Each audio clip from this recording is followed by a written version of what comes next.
নদিয়া গোত্রে নিত্যানন্দ মহাজন পাতি আছে নাম হত জীবের কারণ। আরো জোরে হাতে তালি, আরো জোরে বলুন, প্রেম সে বলুন।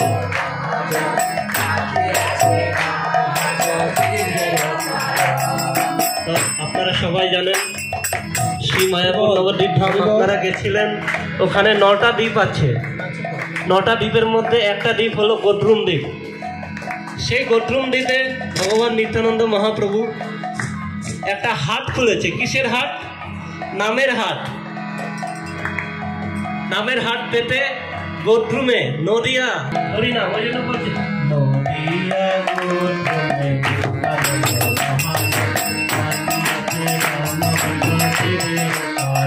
বলো।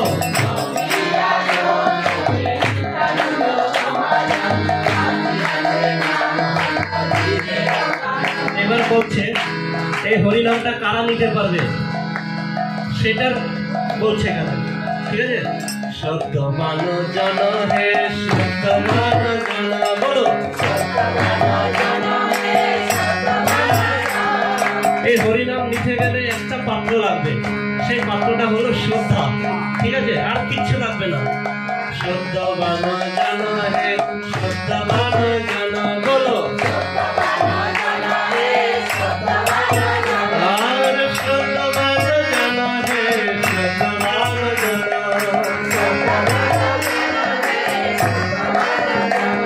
তাই জন্য আমাদের সবাইকে শ্রদ্ধাবান হতে হবে। ভক্তির স্তর আছে, অনেক স্তর আছে। প্রথমে কি আছে? শ্রদ্ধাবান লবতে জ্ঞান, আধৌ শ্রদ্ধা। প্রথমটা হলো শ্রদ্ধা, এটাই হলো সবচেয়ে প্রধান মুখ্য নাম্বার 1। শ্রদ্ধার পরে তারপরে অন্য কিছু আসবে, ভক্তি, নিষ্ঠা, রুচি, প্রেম। আগে শ্রদ্ধা, আদৌ শ্রদ্ধা। এই জন্য বলছে শ্রদ্ধাবান জন হে শ্রদ্ধাবান জন, আর নিতাই পাতি আছে নাম হত জীবের কারণ। নিতাই পাতি আছে নাম হত জীবের কারণ। কে পেতেছে এই নাম ঘটনাটা? কে পেতেছে আপনাদের জানা আছে? বলুন সবাই, একটু আমার সঙ্গে সঙ্গে কথা উত্তর দেবেন, ঠিক আছে? নাহলে মজা আসে, আনন্দ হবে না। কে পেতেছে এই ইয়েটা? কে? এভাবে চুপ থাকলে হবে না তো। নিত্যানন্দ মহাপ্রভু পেতেছে। নদিয়া গোত্রে নিত্যানন্দ মহাজন পাতি আছে নাম হত জীবের কারণ।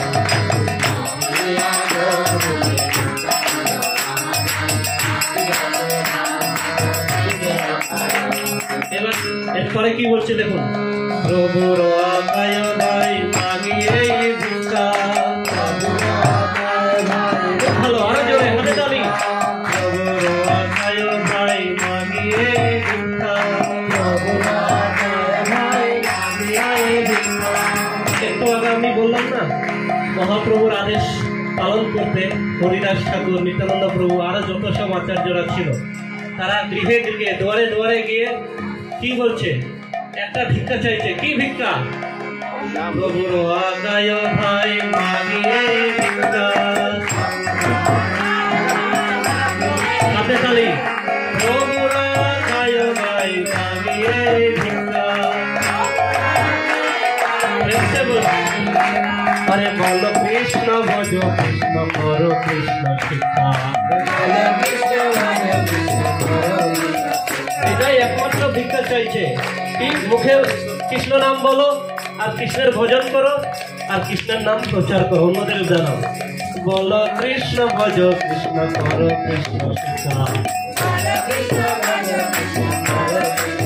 আহা নদিয়া নদিয়া নিত্যানন্দ মহাজন পাতি আছে নাম হত জীবের কারণ। বলো।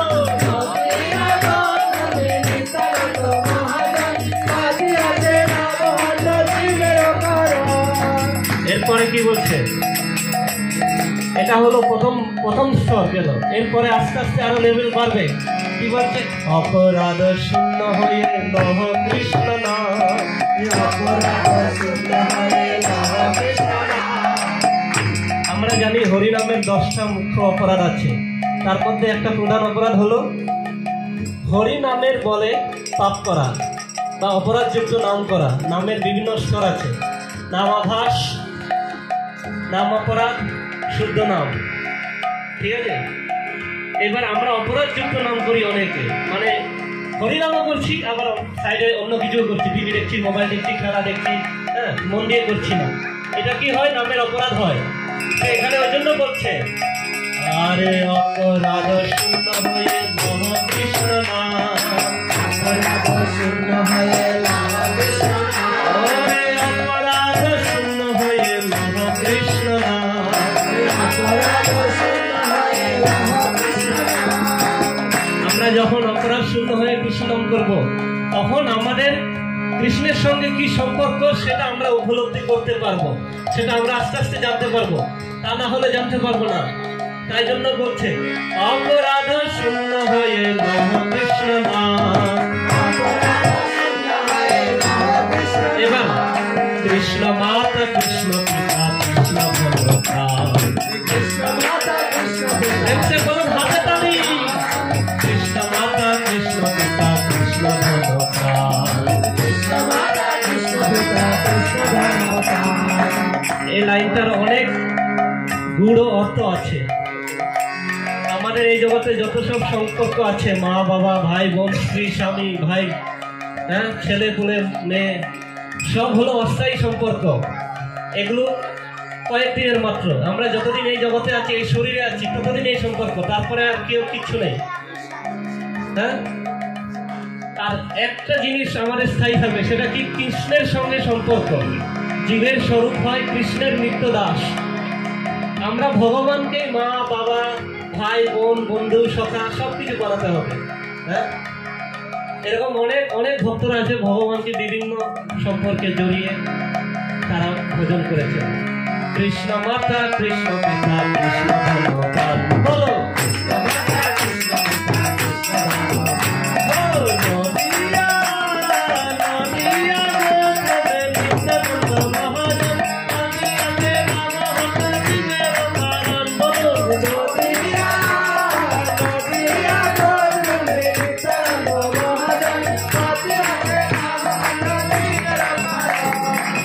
এরপরে শুনুন কি বলছে, কৃষ্ণের সংসার করো ছাড়ি অনাচার।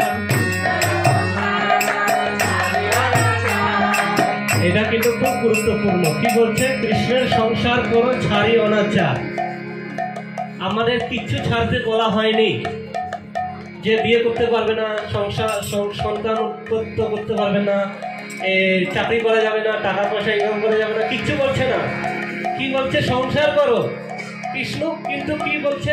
কৃষ্ণকে পরিবারের মধ্যস্থ হিসেবে রাখুন, আর এইভাবে করুন সবকিছু ভগবানের জন্য। ভগবানের জন্য রান্না বান্না, পরিষ্কার ঘর বাড়ি, ছেলে পুলেকে মানুষ করা, সবকিছু ভগবানের জন্য। আর খালি একটা জিনিস ছাড়তে হবে, যেটা হলো অনাচার। 4টে, আমরা যখন দীক্ষা নিই, 4টে নিয়ম আমাদেরকে গুরু নিষেধ করে। কি কি জানেন আপনারা? অবৈধ সঙ্গ করা যাবে না, নিজের স্বামী বা নিজের স্ত্রী ছাড়া অন্য কোনো অবৈধ সঙ্গ করা যাবে না, এটাকে বলে অনাচার। তারপরে জুয়া খেলা যাবে না, মানে টাকা পয়সা একদিকে বৃদ্ধি করার জন্য, অনেক কামাই করার জন্য জুয়া খেলায় লাগালাম, এসব করা যাবে না। আর মাছ, মাংস, আহার, ডিম এগুলো খাওয়া যাবে না। এগুলো কি? অনাচার। কারণ এগুলো হলো অন্য জীব, এদেরও প্রাণ আছে, এদের কষ্ট দিলে আমাদেরও কষ্ট ভোগ করতে হবে পরের জন্য। যেমন কর্ম তেমন ফল। আরেকটা, নেশা, ভাঙ, এসব বিড়ি, সিগারেট, গাঁজা এসব খাওয়া যাবে না। এই 4টে জিনিস নিয়ম আমাদের মানতেই হবে, নিষিদ্ধ। এই জন্য বলছে কৃষ্ণের সংসার কর ছাড়িয়া অনাচার, কৃষ্ণের সংসার কর ছাড়িয়া অনাচার। হাতে তালি। আরে কৃষ্ণের সংসার কর ছাড়িয়া অনাচার।